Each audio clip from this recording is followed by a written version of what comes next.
guys, so you can see we've added quite a few carbon bits, so we're going to carry on the saga. We've got the gear stick on, which you've probably seen in the last video. If not, go and watch it. So we've got this piece here to finish off the center console. So if you don't want to go the full hog, we do actually do these rings as well in carbon. So obviously if you want to get those, another little trick I've found is that still shows around the edge. So you can just remove that trim clip, it basically just pulls off there.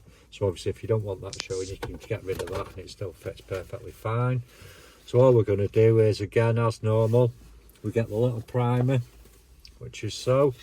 Look where the glue is, so you can see all around the outside and around this ring here. So we primer all that up, peel all the tape, stick it down. We won't bore you with all that bit, so we'll get on with that, do that now, and we'll come back to you in a minute.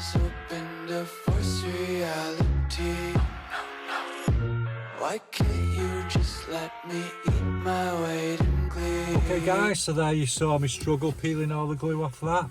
So obviously there is a lot of glue, but you can see there it's dead solid. So that just finishes the dash off nicely. You can get these on our website, www.KillAllChrome.com. Keep liking and subscribing, etc. Thanks for watching.